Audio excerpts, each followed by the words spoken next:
It's quite an interesting concept, those little pass it on messages. I mean, chain letters are people telling you, post this in 5 different comments or else you'll die tonight. Interesting indeed.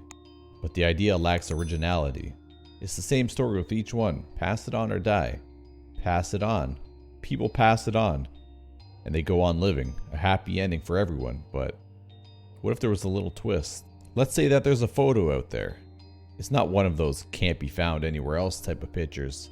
It's actually really easy to find. Just use your chosen search engine and type in black and white photo of twins. You should be presented with a variety of different black and white photos of twins. But let me help and tell you what to look for. You're looking for a picture of 2 twin girls wearing black dresses and white headbands. The twin on the left has a straight face, while the one on the right is smiling. Found it? Good. Now, as you'll see, there's nothing particularly unnerving about the photo. It may be a little creepy, but other than that, it looks as normal as any other picture you've come across. Now here's the twist. If you do pass it on, you die. Now I know most of you, given this particular set of choices, would choose to leave the picture be, but allow me to elaborate upon what happens when you don't pass this picture on. If you leave it alone after seeing it, you'll have nightmares. I know. Bad dreams don't sound so bad compared to the alternative, but trust me, it gets worse. It all begins with something simple. Before long, you'll see the twins standing side by side in the darkness. The girl on the left will leave, and you'll be left alone with a smiling twin. And just before you wake up, she'll whisper, "Pass it on." And her smile will widen ever so slightly. I know it doesn't sound much of a nightmare. The first of many, it's fairly subtle, but with each successive nightmare, things begin to change. Gradually, the girl smiling gets closer and closer to you, while her smile widens to impossible lengths. You won't be able to help but feel greatly disturbed and unsafe when it happens. Don't worry, that's normal. What's next, however, not so much.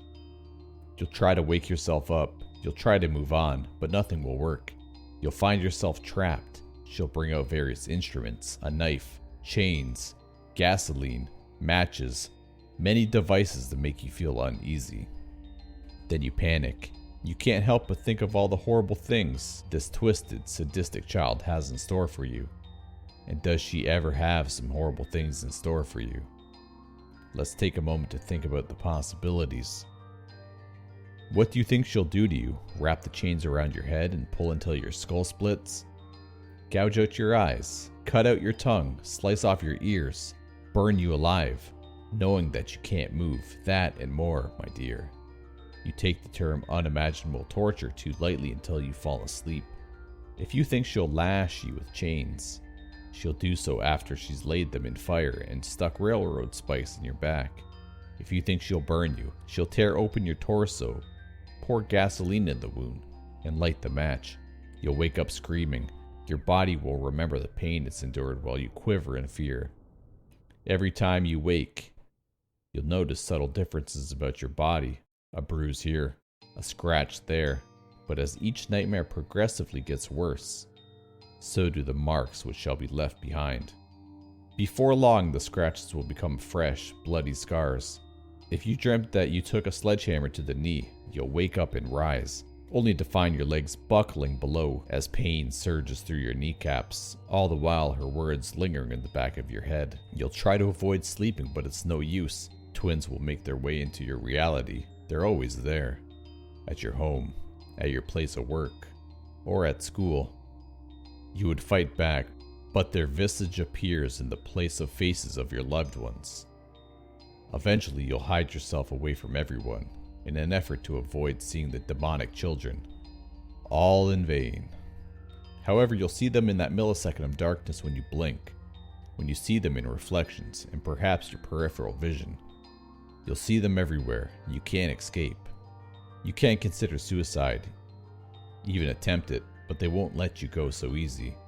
That shotgun you've got hidden in the closet, the revolver in the nightstand, useless.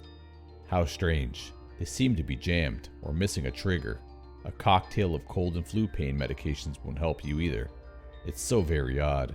How you can't just seem to hold them down long enough for them to take effect. Soon enough, You won't be able to distinguish your dreams from reality. You'll awake from one torturous experience and be greeted by an alternative horror. Without realizing it, you've given the twins a new playmate. And do they ever like to play? Well, at least one does.